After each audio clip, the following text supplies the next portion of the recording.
south of Albuquerque.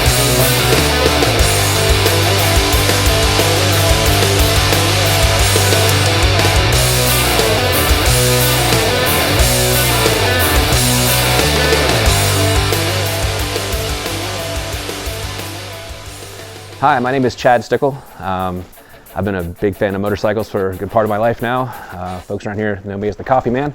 A few years ago, I rode across country on my Tiger cross country Triumph. It was a trip that I had planned to do a long time. I'd gotten into more long distance riding, and this was my final chance. I was between jobs and I wanted something to do, and the wife encouraged me to go do something I hadn't done. So I hopped on my bike, I packed as little as I could, and threw my one-man tent on the back of my Tiger, and I took off. First couple of days were great. The last few days, it took me a week to get across the country. The last 4 to 5 days were nothing but rain and cold. And I was so far away from home by the time it got bad that I just had to keep going. So I just did. And along the way, my last day, I was about to get into Washington, D.C., which is my final destination. I left Albuquerque. I was cold, I was wet, but it was starting to be sunny in West Virginia that day when I left. And I hopped on the highway because I just wanted to get there, get where I was going. I was just so tired of being cold. And started going. The road, it was clear, it was beautiful. Took the liner out of my jacket because I was actually getting warm. And then about 30 minutes into my ride, the sky darkened up and it just dumped on me one more time. And this time, the speed limit was 75 miles an hour through the mountains. And I wanted to go so fast, but I just couldn't. The distance between the exits started to get further and further. I was talking about 9 to 10 miles. There's nothing up there in those mountains. But I was getting to the point where I think I was getting hypothermia, and it was dangerous.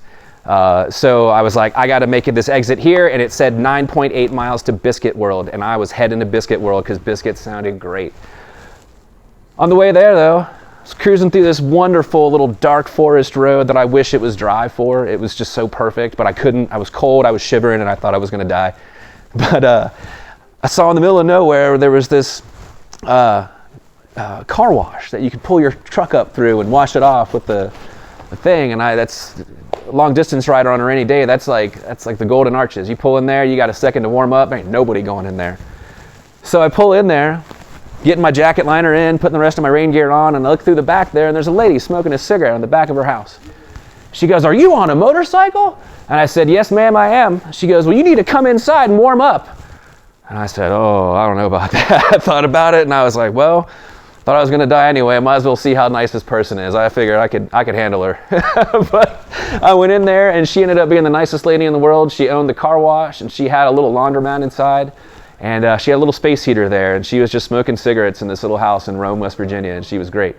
But yeah, that taught me a lot about friendship and kindness on the road, that you just kind of have to trust your gut. And my gut told me that this lady was all right, and I tried it. I'm not saying that's for everybody, but for me it worked out that day. And long story short, I got my jacket liner in, I was warm and dry again, and had a great conversation for about an hour, had a cup of coffee, and I was in DC about 3.5 hours later, and saw my friends, turned my bike off in that parking lot, and I just laughed to myself. I just drove 2,000 miles across the country on this motorcycle, and I just couldn't wait to get back on it and do it again. It was so much fun. This is Eva. And I'm Heather. With New Mexico Biker Lawyer, a local law firm focused on motorcycle cases. With more than 20 years' experience, we handle your motorcycle case from start to finish. It doesn't matter what you ride, NMBL is by your side.